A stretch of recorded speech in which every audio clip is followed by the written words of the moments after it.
तो ये तो ये मूवी बेस्ड है एक ट्रू स्टोरी पर। मूवी का टाइमलाइन 1800 का दिखाया गया है, जहां हमें मूवी के मेन कैरेक्टर ह्यूज क्लास को दिखाया जाता है, जो कि एक शिकारी ग्रुप का मेंबर है। असल में ये ग्रुप जानवरों का शिकार करके उनकी स्किन्स को बेचकर पैसे कमाते हैं। आज भी ह्यूज क्लास अपनी टीम के साथ जंगल में शिकार पर आया होता है। इस ग्रुप में उसका बेटा भी है। शिकार करने के बाद ये सभी एक जगह खाना खाने रुकते हैं, मगर तभी अचानक इन्हें घोड़ों की आवाज सुनाई देती है। ये सभी अलर्ट हो जाते हैं, लेकिन इन पर अचानक से ही कुछ आदिवासी लोगों का हमला होता है, जो कि बुरी तरह से इन्हें मारने लगते हैं। असल में उनका हमला करने की वजह ये थी कि इन आदिवासी कबीले के जो सरदार हैं, उनकी बेटी को किसी ने किडनैप कर लिया था और अब वो हर जगह उसे पागलों की तरह ढूंढ रहे थे। खैर, इस हमले में यंग के ग्रुप के बहुत सारे साथी मारे जाते हैं, मगर यंग अपने बेटे को लेकर किसी तरह से वहाँ से भाग जाता है और उनकी नजरों से बचते हुए एक नदी तक पहुँचते हैं। इनके साथ इनके बचे हुए कुछ और भी साथी थे। ये सभी आदिवासियों से बचने के लिए नदी के रास्ते आगे बढ़ते हैं, मगर थोड़ा दूर जाकर ग्लास कहता है कि अगर हम ऐसे ही इस रास्ते से आगे बढ़ते रहे तो पहाड़ियों से वो आदिवासी आसानी से हम पर हमला कर सकते हैं, इसीलिए हमें जंगल के रास्ते से आगे बढ़ना चाहिए। बाकी सब तो ग्लास की बात से सहमत थे, मगर इनके ग्रुप का एक आदमी जॉन कहता है कि हमें नदी के रास्ते से ही आगे बढ़ना चाहिए। मगर तभी इनके ग्रुप के कैप्टन हेनरी को भी ग्लास की बात ही ठीक लगती है, इसलिए वो जंगल के रास्ते आगे बढ़ने का डिसाइड करते हैं। वो सब किनारे पर आते हैं, जहाँ पर कैप्टन कहता है कि सबसे पहले हमें इन चमड़ों को यहीं पर कहीं छुपा देना चाहिए। अगर हम जिंदा बच गए तो हम इन्हें वापस लेने आ जाएंगे, वरना इतने ज्यादा सामान के साथ उनका आगे बढ़ना बहुत ही मुश्किल है। जिसके बाद वो सभी उन चमड़ों को दफना देते हैं। फिर कैप्टन उन्हें उस बोट को भी नदी में छोड़ने को कहता है, ताकि आदिवासियों को लगे कि हम नदी के रास्ते यहाँ से भाग चुके हैं। यहाँ पर कुछ लोग इनके साथ जंगल के रास्ते नहीं जाना चाहते थे, तो इसीलिए वो बोट को छोड़ने के हक में नहीं थे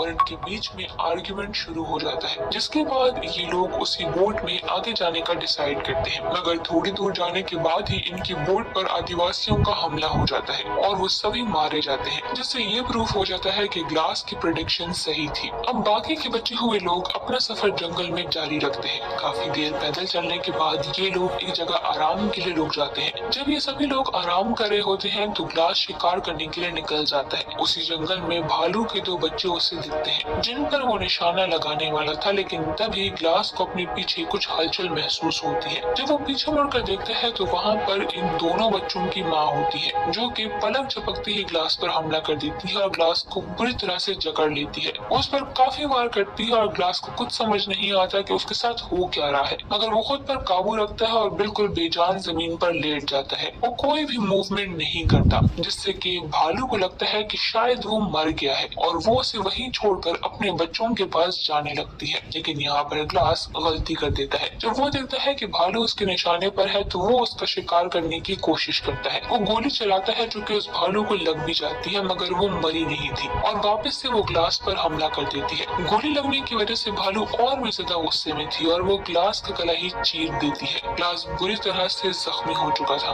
मगर गोली लगने की वजह से भालू भी अब बेहोश हो रहा था और इसी चीज का फायदा उठाकर ग्लास अपने चाकू से उस पर वार कर देता है, जिससे कि उसकी मौत हो जाती है और वो ग्लास के ऊपर ही गिर जाता है, जिससे कि ग्लास बेहोश हो जाता है। कुछ देर के बाद ग्लास के ग्रुप के लोग उसे ढूंढते हुए वहाँ पर आते हैं और ग्लास को ऐसी हालत में देखकर फौरन उसकी तरफ भागते हैं। भालू को उस पर से हटाने के बाद जब वो ग्लास की हालत देखते हैं तो डर जाते हैं, क्योंकि ग्लास बहुत बुरी तरह से जख्मी था। उसके जिस्म में कोई ऐसी जगह नहीं थी जहाँ पर उस भालू ने अपने पंजों से उसे जख्मी न किया हो। उसका खून बहता हुआ देखकर सबसे पहले कैप्टन उसके जख्मों को सीने लगता है, ताकि खून रुक जाए। दर्द की वजह से ग्लास फिर से बेहोश हो जाता है। खैर, इसके बाद ये ग्लास को उठाकर आगे बढ़ने लगते हैं, मगर थोड़ा दूर जाकर रास्ता काफी मुश्किल होने लगता है और ये समझ जाते हैं कि ग्लास को अपने साथ ले जाना बहुत ही मुश्किल है। इसीलिए उसके ग्रुप के लोग कैप्टन को कहते हैं कि उन्हें ग्लास को छोड़कर आगे बढ़ना चाहिए। कैप्टन ऐसा नहीं करना चाहता था, मगर ग्लास को अपने साथ ले जाना भी मुश्किल था और अगर वो उसे यहीं पर छोड़ देंगे तो वो तड़प तड़प कर मर जाएगा। इसीलिए उसकी तकलीफ को खत्म करने के लिए कैप्टन उस पर गन पॉइंट करता है, मगर तब ग्लास का बेटा आगे आता है और कहता है कि उसके डैड को छोड़ दे। कैप्टन भी उसे मार नहीं पाता और फिर कैप्टन डिसाइड करता है कि वो लोग आगे बढ़ेंगे और कैंप जाकर मदद लाएंगे, मगर तब तक ग्लास के साथ किसी को यहीं पर रुकना पड़ेगा। कैप्टन कहता है कि जो भी ऐसा करेगा वो उसे $70 देगा।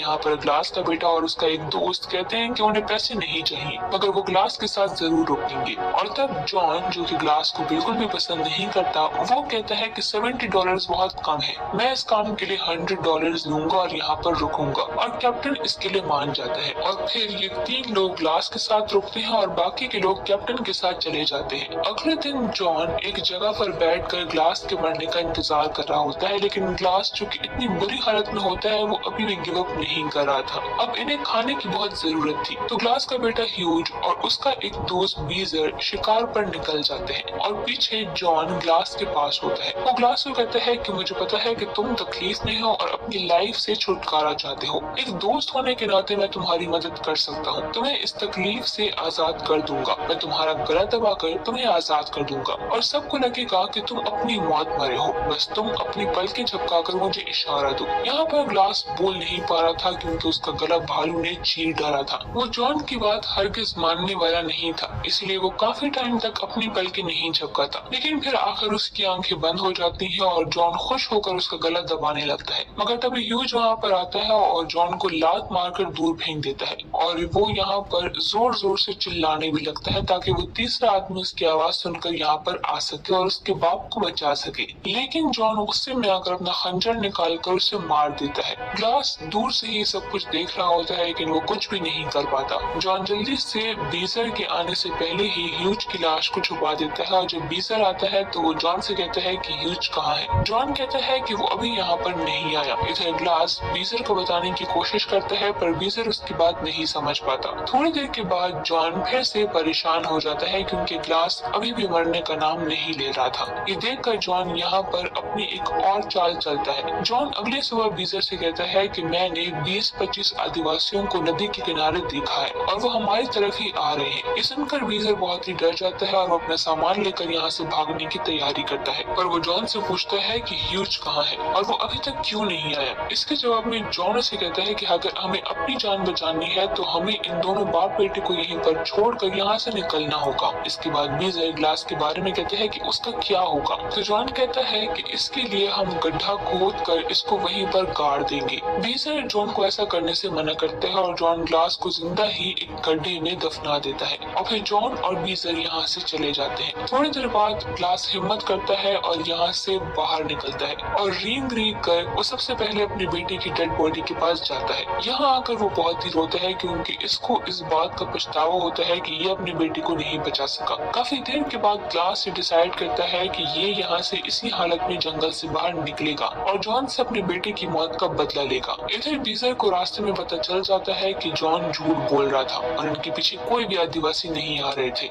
इस बात पर ये जॉन से गुस्सा करता है और कहता है कि हमने ग्लास और ह्यूज के साथ अच्छा नहीं किया। इधर ग्लास अपनी जर्नी को स्टार्ट करता है। वो यहाँ से किसी भी हालत में बाहर निकलना चाहता था, तो इसीलिए अपने बेटे को यहीं पर छोड़कर वहाँ से रेंगता हुआ आगे बढ़ता है। अब ग्लास का असली इम्तिहान शुरू होता है। ये रेंगता हुआ नदी के किनारे तक पहुँचता है और यहाँ पर आकर ये अपनी बोतल में पानी भरकर पीने लगता है, लेकिन जैसे ही ये पानी पीता है तो सारा पानी इसके गले से बाहर निकल आता है क्योंकि भालू ने इसके गले को चीर दिया था, जिसकी वजह से वो सारा पानी इसके गले से बाहर निकल आता है। इसको लगता है कि अब अगर इसने अपने गले का जख्म नहीं भरा तो ये कुछ भी नहीं खा पाएगा। इसीलिए यहाँ पर इसको एक आइडिया आता है। उसके पास थोड़ा सा बारूद होता है जिससे कि ये आग जलाता है और उस आग को ये अपने गले पर लगाता है जिससे कि इसके गले की स्किन आपस में चिपक जाती है। लेकिन इसको ऐसा करने में इतना दर्द होता है कि वो दर्द इसकी बर्दाश्त से बाहर होता है। इधर हम देखते हैं कि कैप्टन और बाकी के बचे हुए लोग फोर्ट के पास पहुंच जाते हैं और उस तरफ जॉन और बीजर भी फोर्ट की तरफ बढ़ते जा रहे थे। अब यहाँ पर ग्लास, जो कि पहले से ही काफी जख्मी होता है, उसे अपने सामने कुछ आदिवासी नजर आते हैं। वो आदिवासी भी इसे दूर से देख लेते हैं और उस पर हमला करते हैं, लेकिन ग्लास, जो कि ठीक तरीके से चल भी नहीं पा रहा था, वो उन आदिवासियों से बचने के लिए नदी में कूद जाता है। नदी का पानी काफी ठंडा होता है लेकिन ये आदिवासी से बचकर अपनी जान बचा लेता है।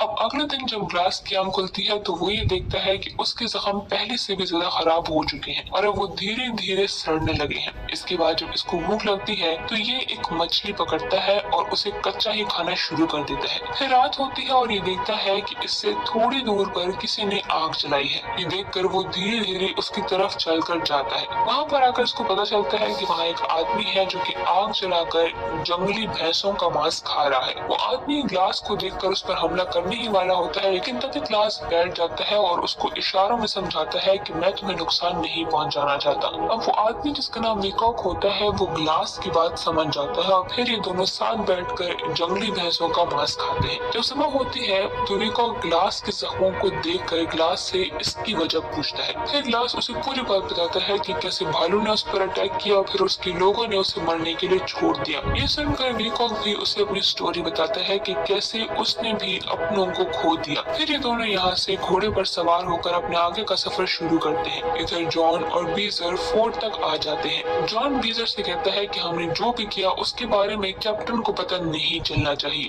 और अगर उनको पता चल गया तो वो हम दोनों को जान से मार देंगे। ये दोनों कैप्टन के पास जाते हैं और उनको पूरी बात बताते हैं कि ग्लास मर चुका है, जिसे कि हमने जंगल में ही दफना दिया है और उसका बेटा जंगल में कहीं गायब है, जिसका हम दोनों को पता नहीं चल सका। कैप्टन इनकी बात सुनकर इनको पैसे दे देता है, लेकिन बीजर पैसे नहीं लेता और वहाँ से उठकर चला जाता है। कैप्टन को ये देखकर जॉन की बातों पर शक होने लगता है कि कहीं वो झूठ तो नहीं बोल रहा। इधर हम देखते हैं कि ग्लास घोड़े पर बेहोशी की हालत में होता है और तभी वहाँ पर बर्फीला तूफान आ जाता है। पीकॉक इस तूफान से बचने के लिए रुक जाता है और तूफान थमने तक वो ग्लास के जख्मों को ठीक करने की कोशिश करता है। अगली सुबह जब तूफान कुछ रुकता है तो ग्लास देखता है कि वीकॉक वहाँ पर नहीं है। जब वो उसे आसपास ढूंढता है तो देखता है कि वीकॉक की बॉडी एक पेड़ के ऊपर लटकी हुई है। ग्लास बिल्कुल समझ नहीं पाता कि उसे किसने मारा है, लेकिन तभी वो देखता है कि इससे काफी दूरी पर फ्रेंच शिकारी होते हैं, जिनके पास ही उन आदिवासी सरदार की बेटी होती है। इस सब से ग्लास समझ आता है कि इन लोगों ने ही इस लड़की को किडनैप किया है। वो आदिवासी समझते हैं कि अमेरिकन ने उनकी बेटी को किडनैप किया है। इसके बाद ग्लास यहाँ से निकलने की तैयारी करता है, लेकिन ग्लास देखता है कि इन सभी का लीडर उस लड़की का रेप करने के लिए उसे अपने साथ जबरदस्ती लेकर जा रहा है। ग्लास को इस बात से बहुत ही गुस्सा आता है और वो चुपके से पीछे से आकर उसे अपने गन पॉइंट पर ले लेता है। ग्लास उस लड़की को वहीं रोकने के लिए कहता है और खुद घोड़ा लेने के लिए चला जाता है ताकि वो उस लड़की को भी अपने साथ ले जा सके,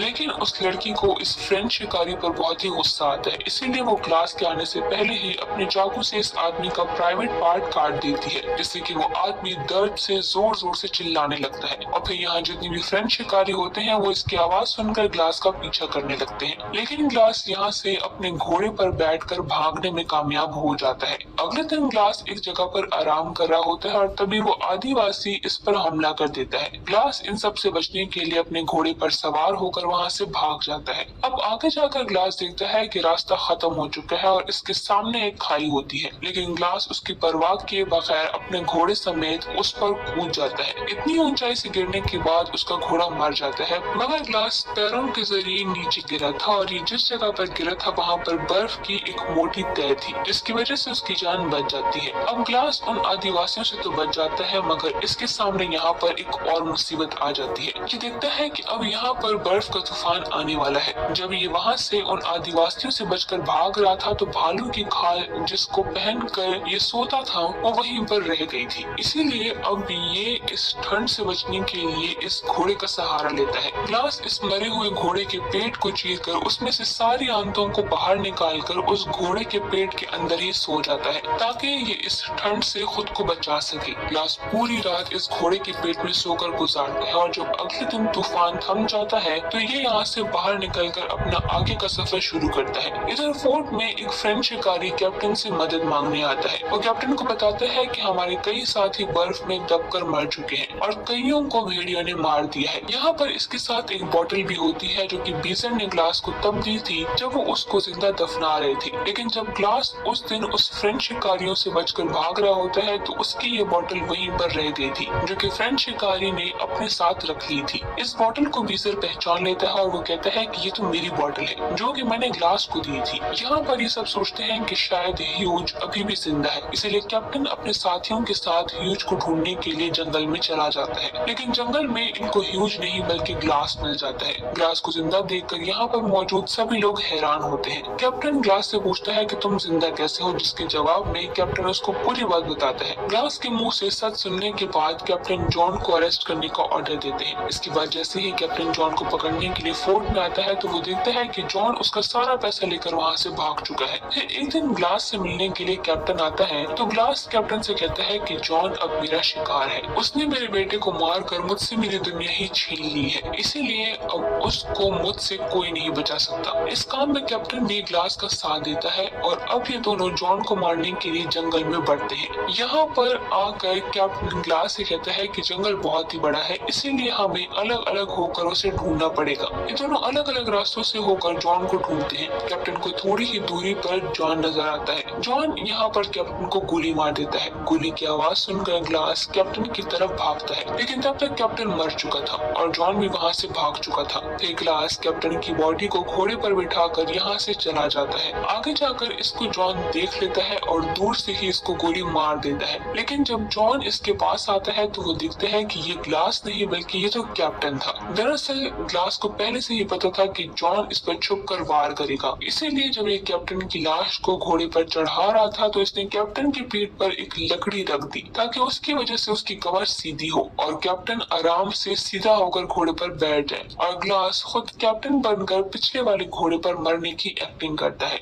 जैसे ही जॉन पीछे की तरफ देखता है तो ग्लास उस पर गोली चला देता है, लेकिन जॉन इससे बचकर यहाँ से भागने में कामयाब रहता है। मगर इस बार ग्लास भी ये मौका अपने हाथों से गंवाना नहीं चाहता था, इसलिए वो जॉन के पीछे भागना शुरू कर देता है। ये दोनों अब नदी के किनारे तक आ जाते हैं, जहाँ पर इन दोनों के बीच एक जबरदस्त फाइट होती है। जॉन कहता है कि मुझे मारना है तो मार दो, मगर इस तरह से तुम्हारा बेटा भी वापस नहीं आएगा। इसके बाद ग्लास अपने खंजर को जॉन के पेट में घुसा देता है और कहता है कि बदला लेना हमारे हाथ में नहीं, ये तो गॉड की तरफ से होता है। ये कहकर ग्लास जॉन को नदी में धक्का दे देता है। थोड़ी दूर जाकर जैसे ही जॉन उस नदी से बाहर निकलता है तो उसे वहाँ मौजूद आदिवासी देख लेते हैं और उसको मार देते हैं। अब वो आदिवासी ग्लास की तरफ भी आते हैं, जिससे कि ग्लास को लगता है कि अब ये लोग उसे भी मार देंगे, लेकिन वो लोग इसे नहीं मारते क्योंकि उनके साथ उनकी बेटी भी होती है, जिससे कि ग्लास समझ जाता है कि शायद इसने इन आदिवासियों को सब बता दिया है कि कैसे ग्लास ने इसको उन फ्रेंच शिकारियों से बचाया था। ये आदिवासी ग्लास को बिना नुकसान पहुंचाए ही वहाँ से चले जाते हैं और इसी के साथ ही मूवी यहीं पर एंड हो जाती है।